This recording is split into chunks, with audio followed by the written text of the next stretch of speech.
Hello and welcome everybody to another episode of The Shop. This is finally the long-awaited BOAR SWORD Part 1. And right in front of you, you're seeing a picture of the BOAR SWORD. I know it's been a long time. I'm going to do the stereotypical YouTuber kind of... It's been a while, but that all aside, I know it's been a while and I'm sorry for the delay, but it's been very busy, very busy. But I'm back and I'm ready to show you guys the BOAR SWORD. Now I'm going to talk more about the design of the sword, why it's designed the way it is, and it being based on a historical German sword called the German BOAR SWORD. I'll talk more on that during the actual blacksmithing side of the video. I won't carry on too much about this in the intro. Anyway, I hope you guys are cozy and warm. Maybe you guys got something cozy and warm to drink, like tea or coffee. And as always, we're going to carry right in from this, we're going to carry right into the rest of the actual blacksmithing portion. You may also notice that I'm in a new place. I did move in with my fiance, which is amazing. We did get engaged in Paris, France, which is one of the best things ever in my life. So, without further ado, we're going to get right into the blacksmithing. And here we are into the blacksmithing portion. We're just going to get the video started, and this is made from crowbar. It's a low alloy steel. It's relatively durable. It being a crowbar, it's got to take up a lot of abuse. So with that, we're going to start straightening it out, and we're going to start forging it down and getting the tip of the blades started. We need to get that started first because it's the thinnest, it's the widest portion, and it takes the most amount of forging. So we're just going to get that started, get that formed right away. And usually I try to start off with making knives. I usually try to form the tip and do the blade portion first, because then you can figure out how long it's going to be, how wide it's going to be, and then after that, then you can kind of sort out the rest of the handle shape. I realized I was getting a little bit thin on the tip, so I just cut the tip off entirely. Makes it so much easier to work with, and make sure the temperatures are up around the orange temperatures, yellows. Make sure it's really hot. So when I first started designing this sword, I wanted to kind of encompass this idea of what in my mind, not being a sword fighter or any of that stuff, in my mind, what would make kind of the ultimate sword. And so watching a couple of videos on HEMA fighters and how they use their swords in various different kinds of swords, not just English long swords or hand-half swords or two-hand swords or sabers, you name it, rapiers. What I found a lot of the time is when people didn't get close into quarters and didn't get tight and personal with it, where they used the pommel and the guard to strike, they oftentimes only really hit the person with the first 1.5 feet to maybe 2 feet of the sword tip. And that sparked the idea of, okay, well, what would be the purpose of the rest of the sword then? Me coming from no HEMA background whatsoever. So if you're a HEMA fighter and you know this stuff better than me, put it down in the comments, talk about that stuff. But for what I saw during fights, they barely ever used the middle portion to the back towards the guard, other than locking with the guard and stuff. And so the design was to have this wider leaf-shaped tip that had a lot sharper bevels, a lot longer bevels, so it could cut a lot deeper, but also have a nice point that could thrust easily and be easily controlled, but then have this thicker middle portion to the sword that could take that abuse, take the force, take the hits, still have a very steep grind that could still cut, but it wouldn't be necessarily designed for cutting. It would be strictly brute force. You'll see a lot in this video here. There's the tip being forged out. It's getting thin, but it's not, where I need it to be yet, so I'm just measuring it, making sure it's long enough. At one point, you saw me with the big hammer. I would not recommend using a big hammer like that unless you have a really loose grip, and oftentimes you'll see that really big hammer rolling to the side, and that's the loose grip. When you strike with so much force and with such a heavy weight, you never want to brute force it. You never want to force that hammer down and cause smithing elbow or cause anything with the wrist, carpal tunnel. You never want to cause that. Here I forged the blade out offset. You can do the same with your bevels actually. You can forge it offset and realign it later. I'm doing the same thing with the entire tip here, where I forged it completely offset, just focusing on flattening that material out, and then I realigned it with the rest of the rod. You can see that big hammer there, it's about 12 pounds, and I'm just cutting off the excess that I don't need. and just get rid of that. We don't need that excess. Maybe I'll use it in another project or so. So we're just cutting more off. And so soon after, into learning about different swords and watching them fight, and then having a rough design, I went on a Google search and just started searching around for different images of swords to get some inspiration from. And I came across a German boar sword that was very, very similar to my original design. And so that's where the boar sword came in. That's where the name came in. It's not something I just decided to call it. It was based off a German design, and it wasn't originally designed on the German design. It was based off information that I saw from HEMA fighters and how they use their swords. I designed it. It just happened to be very similar to the boar sword. And so I'm kind of taking my own perspective, my own take on this sword, and kind of doing it in my own way. You'll see that with the handle. I have a really interesting handle shape that will be basically all metal. Right here you can see I'm using the heavy crossbeam. Now this used to be a masonry hammer. So this hammer was primarily just used for splitting stone, hitting wedges for stone, but I'm using it for blacksmithing. And it is about 12 pounds. So I'm just kind of slightly thinning out the middle to back portion of the rest of the blade. And I want to leave this mostly kind of thick. I would say 1/4 of an inch. It's about 1/2 inch right now, so I want to bring it down to about 1/4 of an inch. And starting to pinch out where the tang portion is going to be. I started by flattening it out a lot with the big hammer. You can see the hammer rolling right there. Again, this is not long term. I plan on having presses and power hammers in the near future, which would be amazing. Make the work go a lot better, a lot quicker, and be a lot better on me. I wouldn't have to strain myself as much. I know I'm a young guy and I can do it, no problem right now, but in the future, I'm not going to want to be doing that all the time. Now you'll see a little swell that I left there. That was originally going to be where the middle portion of the blade that was relatively thicker transitioned into where the guard's going to fit up. I was going to leave that thicker so I could pinch that out lengthways and kind of create these wings that the guard would seat up against. I ended up just changing my mind and blending that in with the lower part of the blade because I kind of wanted that middle portion of the actual blade to be a little bit longer. So I just blended it in, and you'll see I have plenty of tang forged out by the end, and it just blends in and looks totally fine. Here I'm starting to taper, getting that tang drawn out. Starting it by thinning it out makes it go so much quicker. The fact that it heats up faster, I am putting a little bit of force in there, which is not really recommended. You'll see me doing a technique where I do 90-degree flips back and forth, because whatever you do to one side transfers to the other side. So what you're doing with the hammer will transfer to the anvil's face. So when I'm hitting on one side, I flip 90 degrees, it's doing the same thing on the other side, pinching the material in between the anvil face and the hammer. So you only have to flip 90 degrees back and forth to pinch that material out. And it's quite a fast process. It only takes a couple heats to do. You can see there, it's already starting to thin out very nicely. Get a nice long taper on it, and the thinner it gets, the longer it gets, the easier it'll be to work versus a really thick hexagonal crowbar. So it's nice to thin out and work out. And actually, crowbar is a material I use a lot for my throwing knives. It's very shock resistant, it's easy to work with, it's easy to get a hold of. Any flea market will have scrap crowbars you can use up.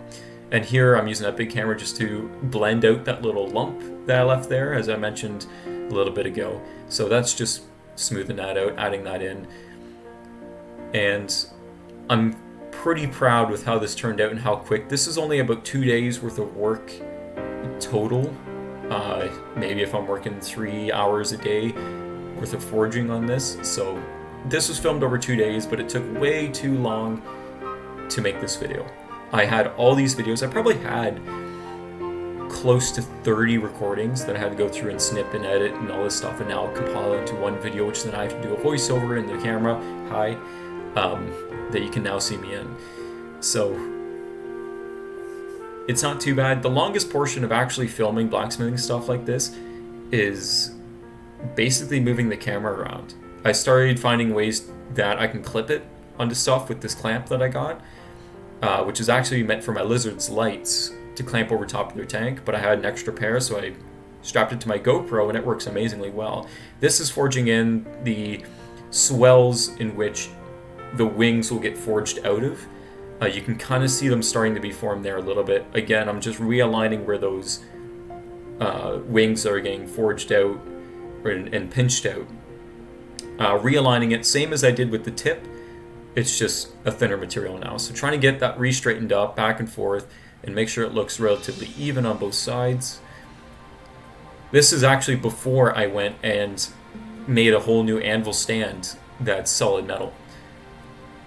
So here you can see me starting to bevel. I already beveled one side, I'm doing the other side now, and it's going to pretty much double the width of the tip in total.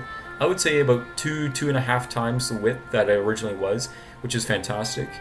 I would highly recommend forging almost 90% of your blade before you do the sanding. Take the time, do that extra little bit of forging to clean it up, make it look pristine and perfect. If you have a flat, hardened piece of material that you can flatten out any dings. Sometimes you might see me forging in the dull cherry colors into light grays, and mostly that's just for planishing. Planishing is the process of smoothing out some bumps. You can do that at a really low heat. High heats, you'll be putting more dings in it. Of course, with an old anvil like mine, it has dings in it, and it's getting such a small face on it that I can't sand it down and reface this anvil. So unfortunately, I just have to deal with the bumps and dings that's currently in there.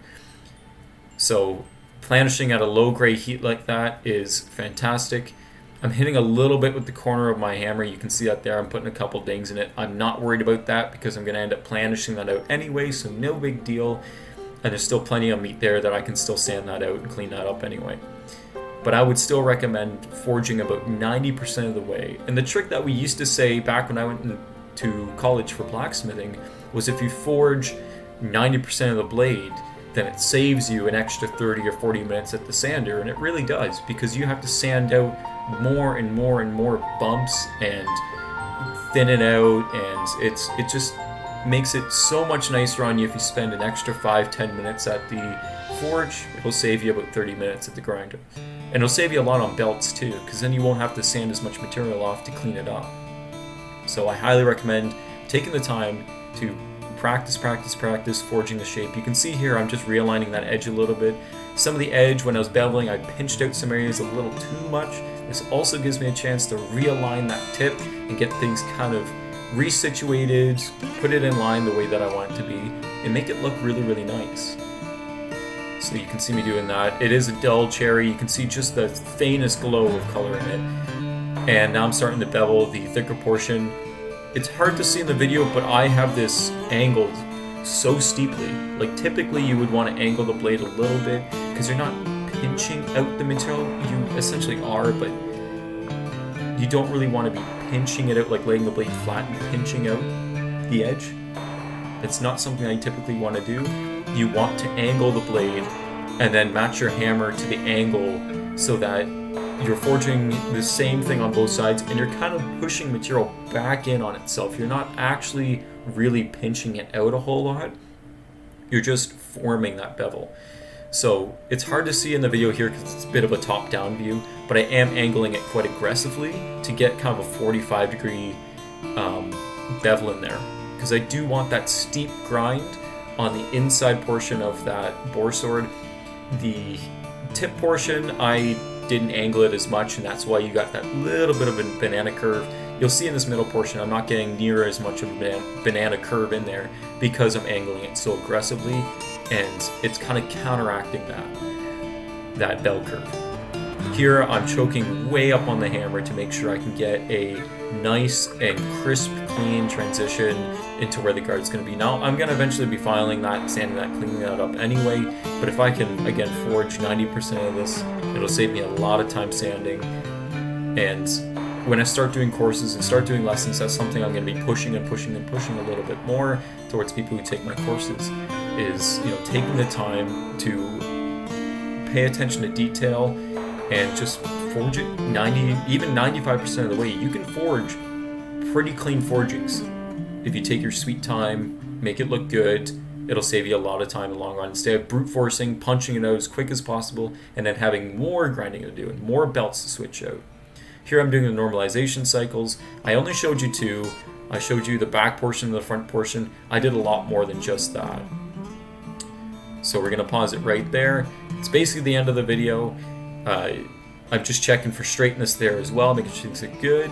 My shop is horribly messy, horribly messy, but that's okay. It's fantastic. You know, I got the new anvil stand, I got it set up now, and this is part 1. Soon is coming up is going to be some more grinding and sanding, cleaning up the blade, heat treatment, and then we're going to start into the handle portion. And that should be all part 2, is making the handle and cleaning up the blade, heat treatment. Hopefully heat treatment goes well. I may or may not. I probably won't film the heat treatment because I don't want to have to worry about filming it and worrying about the blade at the same time. It's 2 really big things that, you know, I kind of pick one or the other because I'm the one that's filming. I don't have anyone filming for me. So it is something that I have to make sure I get the angles right, make sure I have it turned on, and I don't want to have to worry about filming and the heat treatment at the same time because I got to focus on the blade a lot. Since my forge is smaller and the blade's a lot longer, I do have to take my sweet time and make sure that it comes up to an even heat throughout the entire blade for the quench. And of course I'm going into oil. You can go into water with crowbar. If you're going to quench in water for, say, W1, which is water quench steel, please, for the love of God, warm up your water. Please do not quench into icy cold fresh water, or even water that's just sitting in your shop that's been unwarmed or that you perceive would be still warm. Test it, feel it, even just heat up something like a piece of mild steel and just dip it in there to quench it, to warm it up a little bit so there's not a temperature shock risking any warping, cracking, anything in your blade. So please, even your oil, warm up your oil a little bit so there's no temperature shock. Now, oil is a little bit more gentle for your steels, but if you're going to quench in water, please warm up your water even a little bit. It's got to be warm. Anyway, this is the forging process of the blank. Now it goes on to a whole lot of sanding and refining, cleaning things up, quenching, the tempering, and of course the handle and the fit up, and final sharpening. It's going to be really interesting sharpening a blade like this. Now, I've made other blades in the past, some historically accurate, some are just fun little ones that I did just because I felt like making a sword. But sharpening something like this where it transitions from something that is very wide and flat to something that's very thick is going to be a bit of a challenge, and I think that's going to be amazing for me. It gives me a good learning experience, it makes me a better blacksmith overall, and I'm very excited to do this, so yeah. Anyway, we're going to get into the final portion of this, and I'll show you a little picture in the end that shows the sword. Okay, so this is the sword finished. This is the BOAR sword in comparison to me, and of course I'm wearing my lovely sweater that my fiance made me, the Hammer Time Forge sweater. I love it to death. She did an amazing job on it. It makes it so much more special to me knowing that she made it, and it shows off a little branding as well. So there's the BOAR sword in comparison to me, and I'm a tall guy, you know, I'm 6 foot. That's a big blade. Even the tip there, the width of that tip is quite wide. So it's a pretty big sword. It weighs probably about 5 pounds right now worth of material. I mean, it's most of a crowbar, so that's pretty incredible. I just started the sanding process a little bit on it, but that is the BOAR sword. I know I'm in a different setting right now. We moved out, we got engaged in Paris, and I still have some stuff to talk on about Paris when it comes to the railings, the gates, the fences that I found there. I took so many photos of blacksmith stuff and fabricated stuff and casted stuff all throughout Paris that I loved because there's so many things. It's all over. It's all over Paris. So there's so many things to talk on there, and some beautiful scroll work and gold gilding, and it's incredible stuff. And of course, me and my fiance had an incredible time getting engaged right in front of Paris, right in front of the Eiffel Tower. So that was the most amazing experience of my life. And it's definitely going to be a story that's going to carry with me for the rest of my life. So that is the BOAR sword. Thank you guys so much for watching. This is finally part 1. I know it's been God knows how long.